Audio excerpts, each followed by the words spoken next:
Hello, and welcome to the Subvet Podcast, attempting to merge neuroscience with sock puppets. Hello, and welcome to the Subvert Podcast, the podcast where you watch our chairs slowly fall apart because chairs, we apparently can't afford good set equipment. It's all sorts of, Yeah, it's a good analogy for life and actually for what we're doing here. The disintegration of mental states. Yes. Watching your supports literally crumble from underneath you. Hopefully not. If anybody wonders by episode 5 why I fall out of the chair, we might have to edit that part. I mean, it could also be me just finally being fed up with you and... Yeah, if you give me a good shove, it would probably just kick me right over, so... Okay, good to know. That is valuable information. I do really need to stop highlighting my weaknesses. It's one of those, I do have an issue with that. I'll start a poll, guys, if you want me to kick Aaron out of the chair. Oh, don't start that poll. We all know what the answer to that one's going to be. Should Aaron get kicked out of his chair? Hell yeah. I mean, what kind of a question is that? Well, welcome back again, regardless. That's enough of that talk. Chairs are fine. This is Kristin, I'm Aaron, and this is the Subvert Podcast, the land of no easy answers.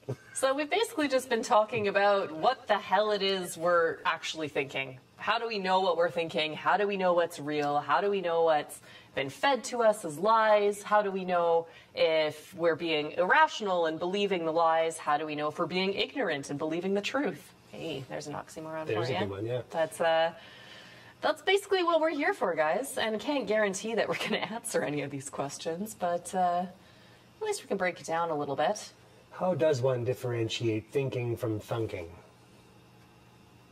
You think? I only thunk. Well, that is the question, right? I mean, how often are you, right, like, whapping things off the inside of your head and it becomes that hollow thunking? And how often is it actually filled with some sort of ideas and thoughts and stuff? Most of the time, mine's just a tumbleweed blowing across a wide, open plain. See, and I would assume that most of us would fall into the category of having no control over, right? Like, brain just kind of does what it does, and you're just kind of the innocent bystander being swept up in it. Yeah, which is true, actually. Okay. And especially when we have this much information being thrown at us. Right? Okay. It does kind of make sense that you just feel like you're almost in the middle of a tornado, and you know, there's just debris and stuff constantly circling around you. Right? So how do you, like, pick out from the tornado to be like, this is actually the truth? It doesn't mean that the tornado stopped. There's still millions of other pieces being thrown around, and you've just held on to this one bit. Yeah, absolutely. You know what I mean? But that's, like, how do you pick out from like you said, the tornado, the whirlwind of information, what's worth keeping and what parts of it are going to lead you to an anti-vaxxing? See, but then the anti-vaxxers would say the same. Yeah. Right? Yeah. So it just depends on literally what you've pulled out of this tornado. And it doesn't discredit the rest of it. The tornado's still existing, guys. Like, there is still a bunch of shit flying around. And just because you've happened to grab on to one thing, that was just the closest thing or the first one you were able to grasp onto. It doesn't necessarily mean it's the only piece of debris. And that actually is unfortunately a side effect of our brains as well, is that it likes to grab that first piece of information as fact.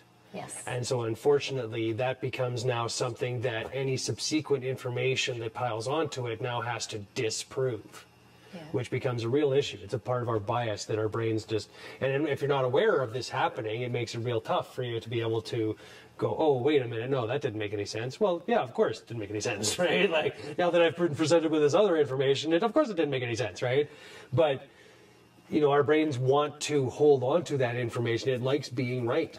And then that's, again, kind of this side effect of where we are right now, where if you sit in an echo chamber that only feeds you the information that tells you you're right,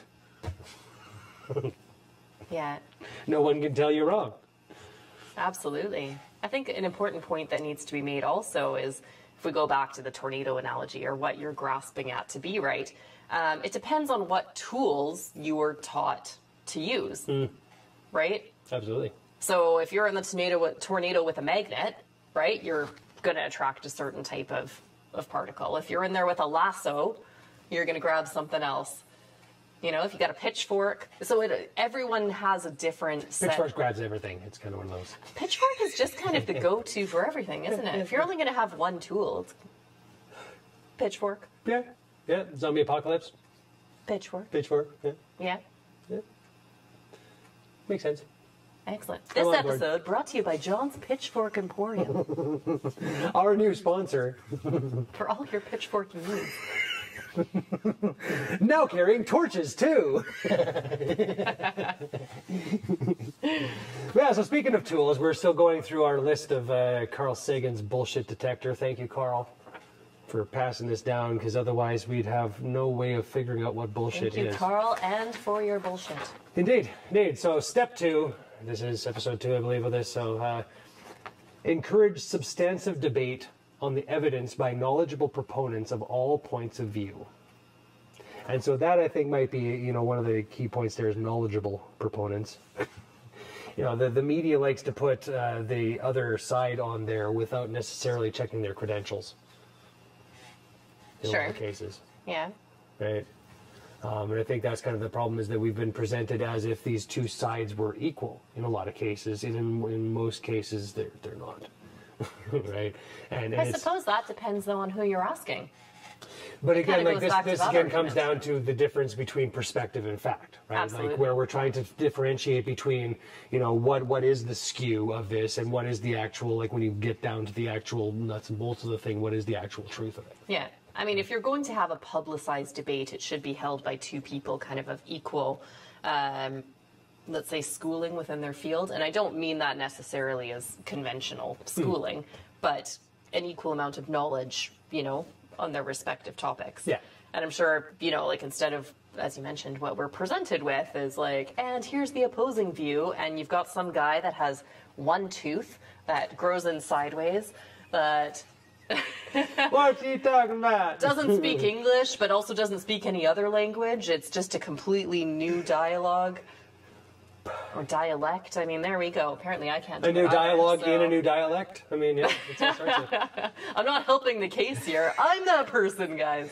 And that's my, you know, again, the point we make here is that we all fall into this category every once in a while and over the course of our lives at various points, where we will fall into the well of stupidity, right? Absolutely. Where it just leads us down this merry path, and until you actually have that moment of stepping away from, and then that second of, oh, wait a minute, did I really do that? Right? Like, oh, I guess yeah. Just turn and just walk that way, and nobody ever knows any better, right? Like, and that's kind of the thing. We all have these moments where we hope that someone else would be looking out for us. Mm-hmm. You know, and that's what this falls into, the category of trying to find some way of helping each other to get through this, like you said, whirlwind tornado of information that we're presented every day. The only way that we'll be able to get through it is by relying on each other. Yes. You know, and so I feel a lot of you kind of cringing at that right now, going, oh, I got to trust them. Yeah, we're going to have to trust them, and they're going to have to trust us. And that, unfortunately, is going to, I think, be the only way that we're actually going to be able to get ourselves out of this thing now. We have built a community of mistrust right now. And I think that's something that really does us a real disservice in this thing that we really need to build together. Well, that's forward. it. I mean, everyone's just holding a different piece of information up. Mm-hmm. Right? And you're right, we've learned to distrust everyone because their piece of debris is different from our piece of debris. When what we should be doing is like, hey, how do we take all of these pieces of crap that we've collected and actually make it into something? Yeah. Because we're just living on a fucking tornado planet. They never stop anymore. So... And that's actually a good analogy for it, is the pieces get put together into a whole. Yes. Right? Like right now, this thing has been blown apart, and we're just looking at these miscellaneous pieces, trying to figure out how it fits together. And just because someone is holding up a corner that doesn't fit to your piece right now, doesn't mean that it's not a relevant piece of the whole. Yeah. You know? And so that, I think, is something that we have to get to as well, is, again, not the idea that just because you believe in this one stupid thing, that makes you stupid. right? But that, like, I actually kind of had the difference of ignorant and stupid in that, you know, someone who is ignorant, as soon as they are presented with better information, will change what they're doing. Yeah. Right? Whereas the stupid person doubles down, continues going on, and you know, even if they're presented with multiple, you know, facts, the things that actually disprove whatever they're trying to do, they'll still just hold on to that despite all evidence and reason. And that's my thing. Like, I try not to hold on to anything so hard that it can't be immediately disproven by some new piece of information coming in, right? Because I feel like that's kind of where we are right now, and that's unfortunately kind of the mindset that we have to be in. It sucks, right? But that's where we are. And I'm sure back in the day, you know, in the 1300s, I'm sure they looked at the new technologies that were coming in and had exactly the same kind of feeling, right? That it was just this ramping up that they just weren't prepared for. You know, and it was Muppet Arms, right? It's gonna kill us all. This is the end of the world.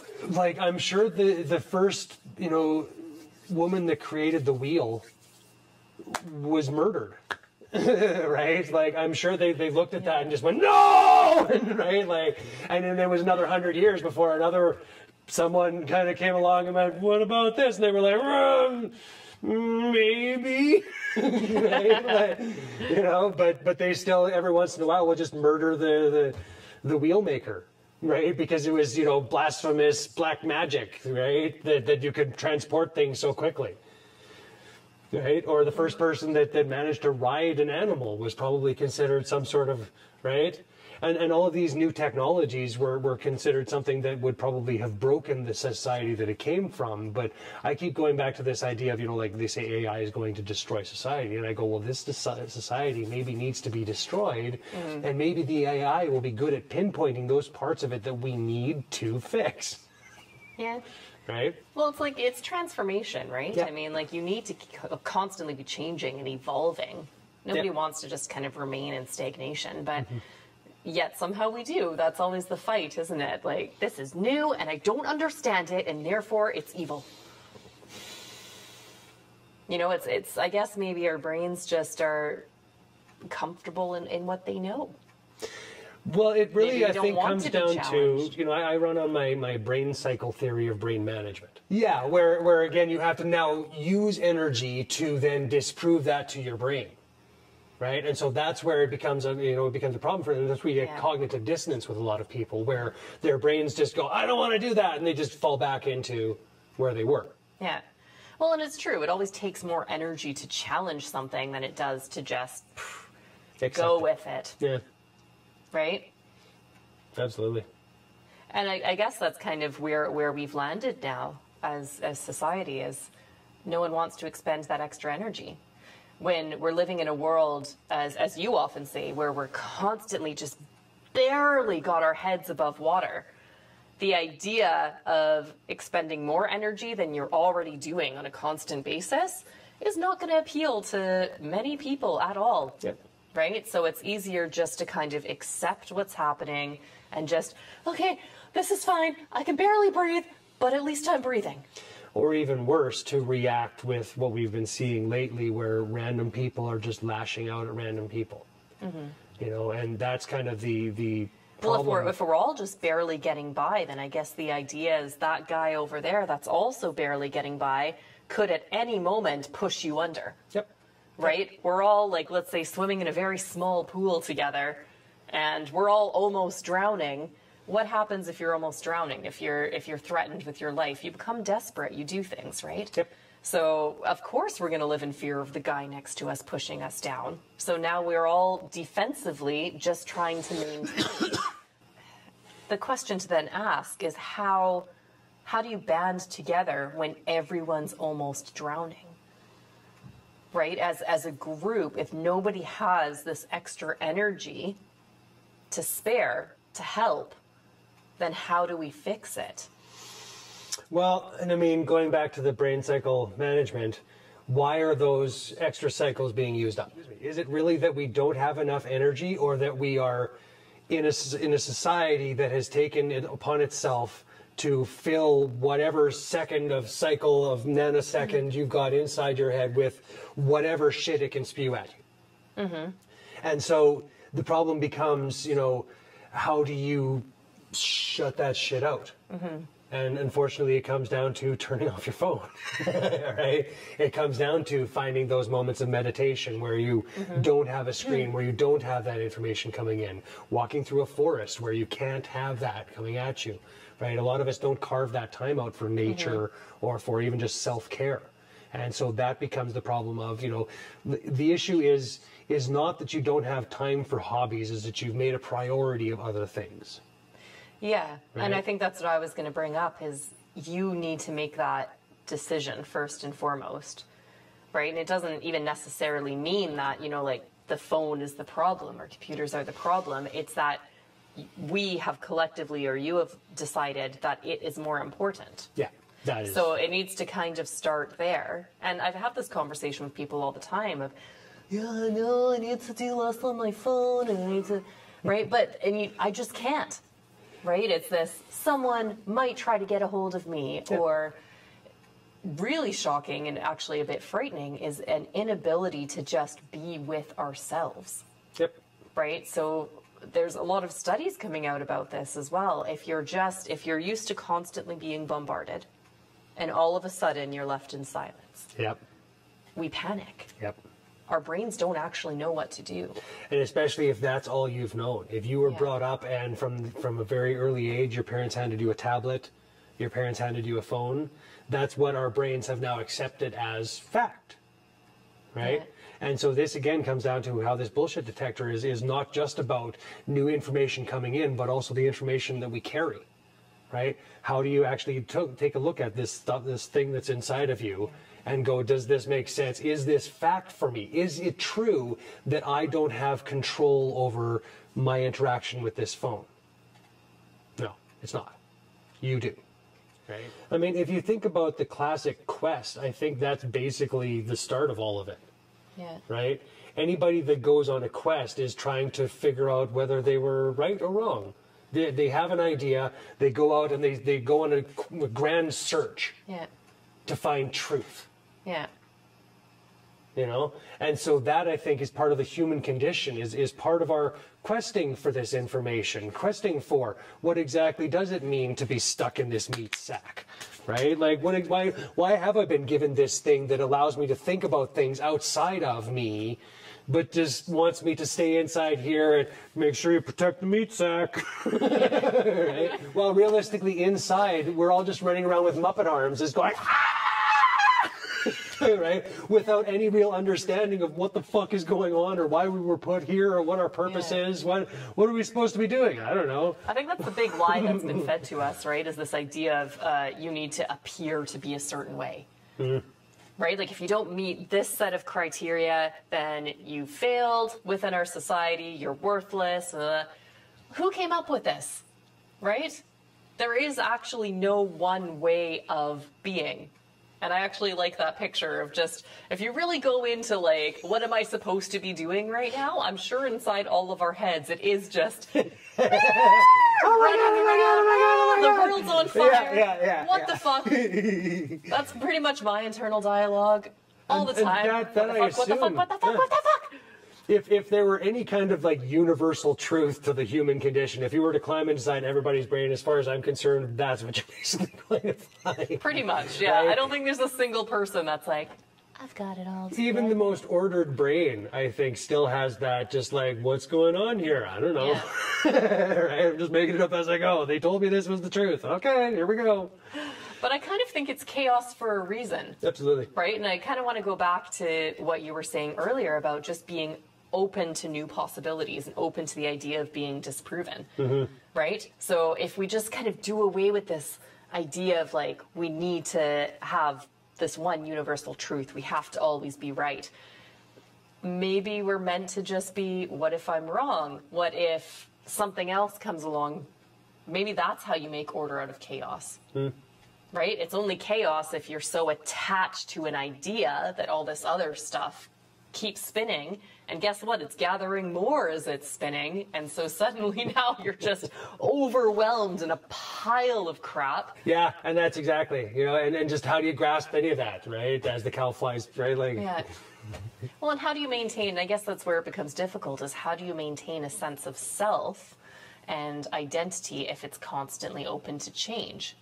And that's actually, I was just reading an article today actually about, there's a neuroscientist talking about consciousness, and his theory is essentially that self is kind of part of consciousness, but isn't necessarily, you know, the entirety of consciousness, that there's other parts around it that actually inform, because you can be in a state of ecstasy where you completely lose your sense of self. Where you become something else other than, you lose your sense of this is me, and you just lose yourself in that feeling, right? There's lots of those states where, you know, where you just lose who you are. So self isn't necessarily, you know, the only part of consciousness, but is technically just, you know, like you said, something that can change. Yes. You know, who you are isn't this rigid, you know, construct that you've made. These are the things that make me, right? From the outside, what they see as you is something completely different. Yeah, Okay? that's a good point. You know, and that's the funny part about this, is that no matter how rigidly you think you've created this sense of you, someone from the outside sees you differently. Yeah. And does not see that, and sees something that you see, some completely other construct of their own mind that they're importing onto you, right? Based on their own experiences and what they've seen other people do. Yeah. You know, so this idea that there's this rigid me, right, is mostly an outdated concept at this point, that we should actually, like you said, just try to start finding the alternative to.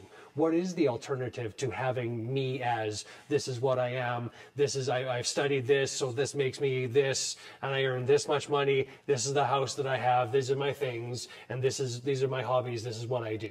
Yeah. Right? What is there outside of that that's you? Right? And what is the core of, you know, if you were to strip away all of these things that you've constructed around you, what is you? Right? Is it really any of that stuff? Or is that just what you've been sold? You know, based on the society that we, you know, with the society that you were born into, I guess. Yeah. Yeah. Craziness. I mean, Breaking minds, people. it's a question that really will not have an easy answer anytime soon, that's for sure. But Well, that's why we're here, the land of no easy answers.